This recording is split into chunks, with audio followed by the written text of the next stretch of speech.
guys? So, usually I don't have a face-to-face conversation with y'all, which I guess I'm still technically not. But I did post on Facebook the other day and asked what people thought of the Mustang and what questions they had. So, today I'll be answering y'all's questions.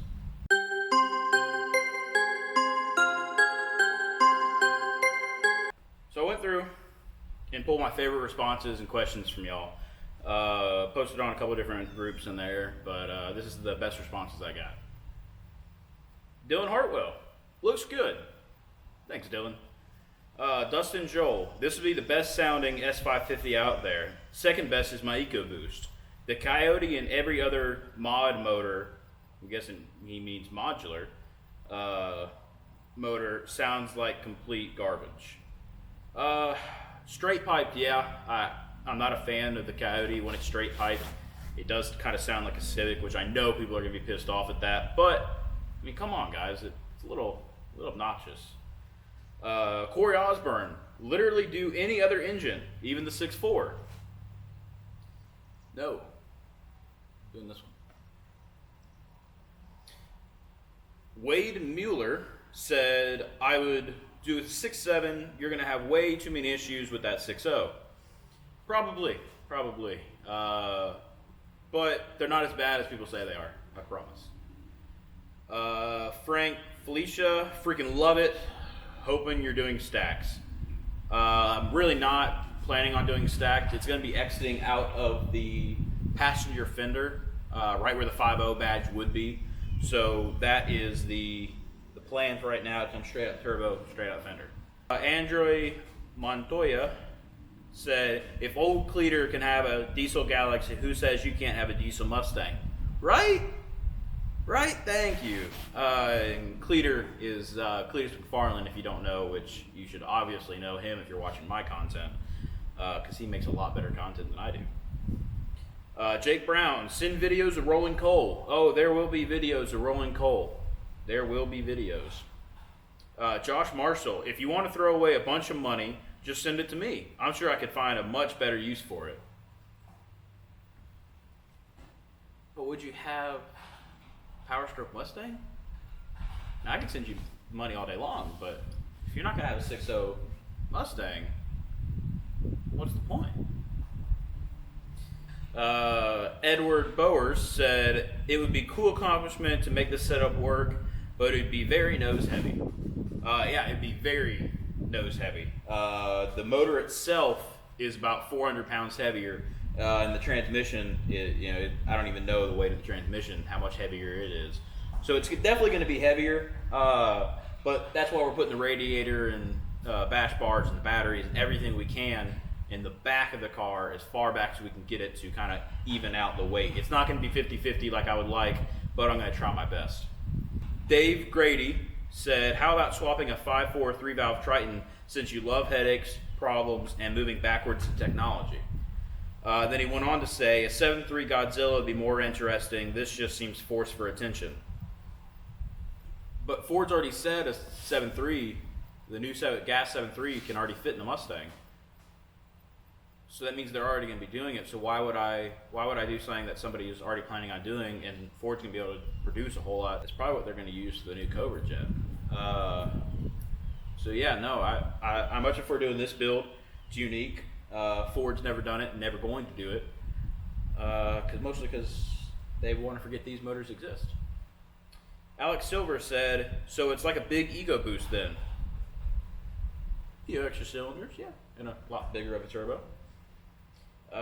Martin Foley said, will be funny to see the look on people's faces when you start that thing. Weight distribution will be bad though. That weight distribution will be bad.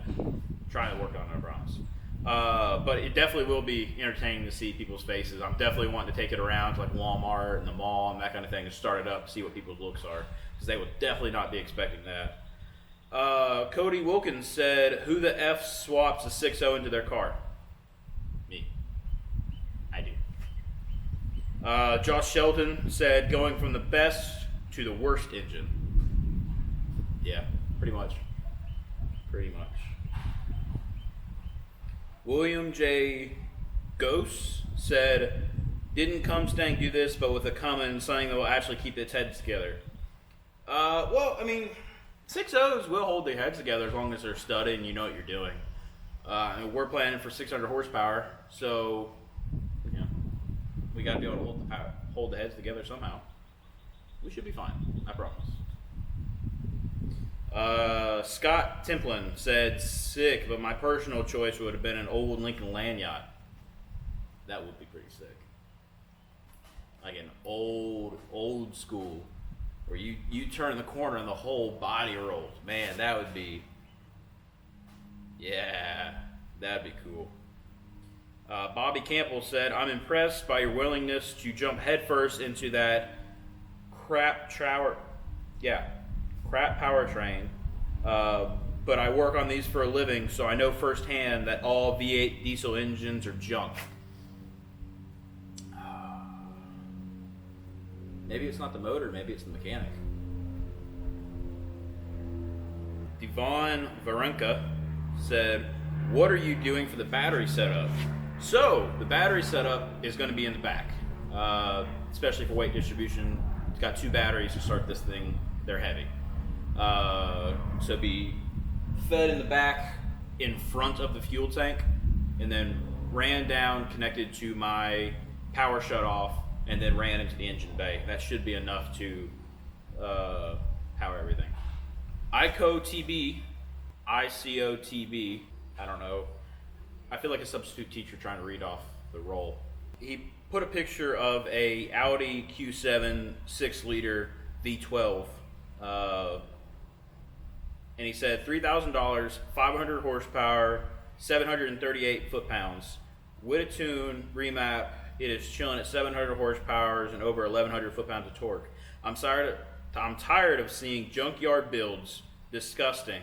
Village boys getting excited over trash. Man, such hate. Such hate. But yeah, that's just the motor. I mean, you still got to do all the wiring and everything else. I mean, I'm better off going with the 6.0 because I got a whole donor truck for that price. Why would I spend $3,000 on just a motor? That's not very smart. And you can call it trash. I mean, a lot of people do.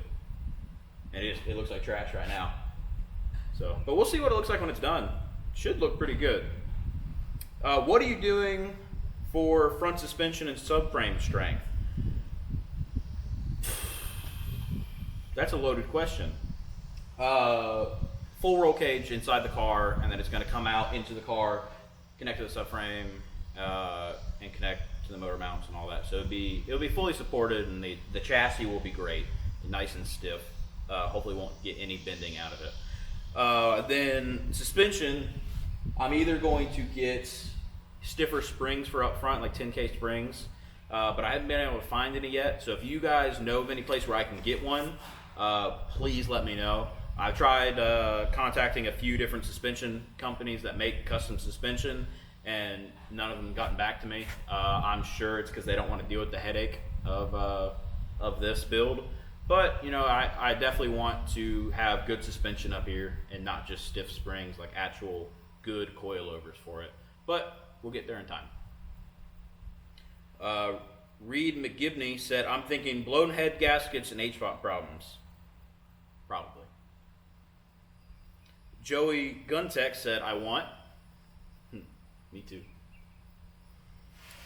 Ronald Blakesley said, did you just finish watching Knucklebuster's latest episode or something? Actually, no. As much as I like Dan, I had this build since about 2015. First, actually, the original idea was to put it into a Fox body. I love Fox bodies and I love 6.0s, and I like the idea. And then in 2015, when these cars came out, I was like, you know what? I should transfer my idea. Instead of doing a Fox body, try to do a new car, or whenever I get the cash to do the newest model. And so I finally had enough money to buy a Rekt S550, and this is where I'm sitting at right now. Matt Cook said, interesting. How can I follow along with this build? Well, the best way to do it is subscribe right here on YouTube, or follow me on Instagram at Hewett Industries. And also, if you want to see content before I release it, follow me on my Snapchat at Real Tyler Hewitt. Tanner Clot said, "Freak yes, first Crown Vic, now crowd killer." Yeah. Gavin Osbury said, "Is it gonna be for sale?" I'll build you one. I'll build you one custom. How about that? Is that good enough for you? Thank you guys for watching this week's episode of the Mustang build. I know there wasn't actually any building, but kind of got delayed this week with the welder not working and a couple other problems that came up. So next week's video, or I might post it sooner just so you guys have more content. Don't hold me to that though. Thursday is when I post. But thank you guys for watching. If you guys like this video, make sure to share it so people see that this is going to be done. I definitely can't wait for this to be done and take it for its first rip around the yard. It's definitely going to be fun. But that's all I got for you guys this week. Roll the outro.